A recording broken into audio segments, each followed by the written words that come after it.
परिवार। हर रात की तरह आज भी मैं देर रात घर पहुंचा। हमेशा से कोई गलत आदत न होने के कारण कॉलोनी में कोई भी मुझे देर रात आने पर गलत नज़रों से नहीं देखता था। मैं हमेशा इस बात को लेकर गर्व करता कि लोग अपने बच्चों को मेरी उपलब्धियां का उदाहरण देकर अच्छा पढ़ने लिखने की सलाह देते हैं।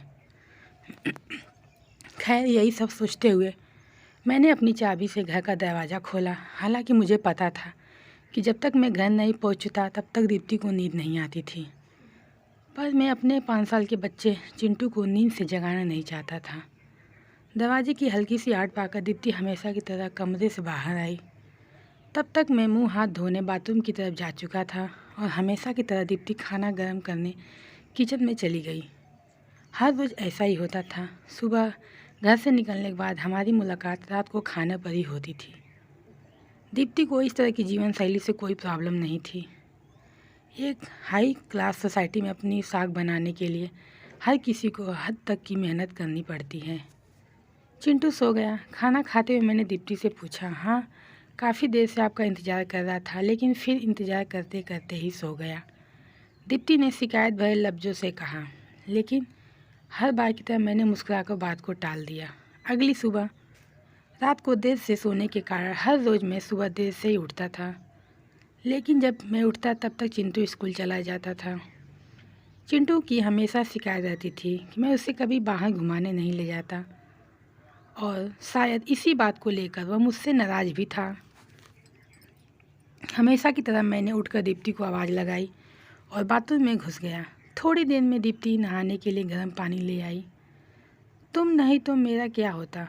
हमेशा की तरह मैंने पानी की बाल्टी लेते हुए अपना घिसा पिसा डायलॉग मारा और हमेशा की तरह दीप्ति मुस्कुराते हुए खाने की तैयारी करने किचन में चली गई। खैर, ऑफिस के लिए तैयार होकर जब मैं डाइनिंग टेबल पर आया तो चिंटू मुंह फुलाए बैठा था।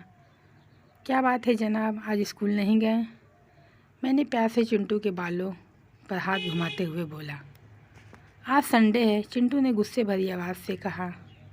काम की भागदौड़ में मैं यह भी भूल गया था कि आज संडे है, और आज दिन में मैंने चिंटू के साथ मूवी जाने का प्रॉमिस किया था, लेकिन आज तो मुझे क्लिनिक मीटिंग के लिए ऑफिस जाना था।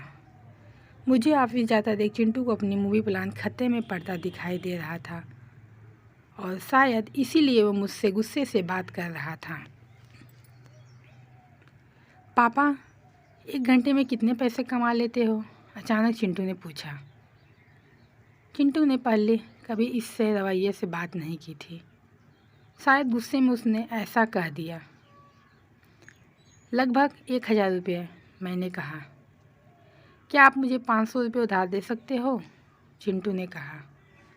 लेकिन तुम्हें पैसे क्यों चाहिए? मैंने थोड़े गंभीर होते हुए पूछा। मुझे चाहिए, चिंटू ने बनावटी मुंह बनाते हुए कहा। खैर, मैंने चिंटू को 500 रुपये दे दिए। चिंटू उठा और अंदर से अपनी गुल्लक ले आया।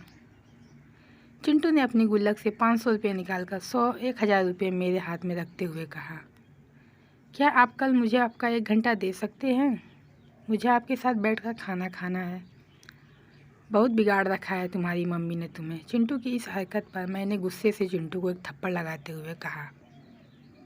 आज ऑफिस जाते हुए मेरे मन में बस यही सोच रहा था कि इस भाग दौड़ बड़ी ज़िंदगी में मैंने क्या सब कुछ खरीद सकता है। हालांकि मैं भी तो चिंटू को यही सिखा रहा था। कहानी का तर्क यही है कि परिवार के लिए पैसे कमाने की चाह में हम परिवार को समय देना ही भूल जाते हैं।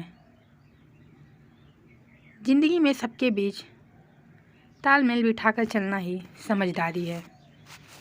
प्लीज़ कहानी अच्छी लगे तो लाइक सब्सक्राइब कीजिए।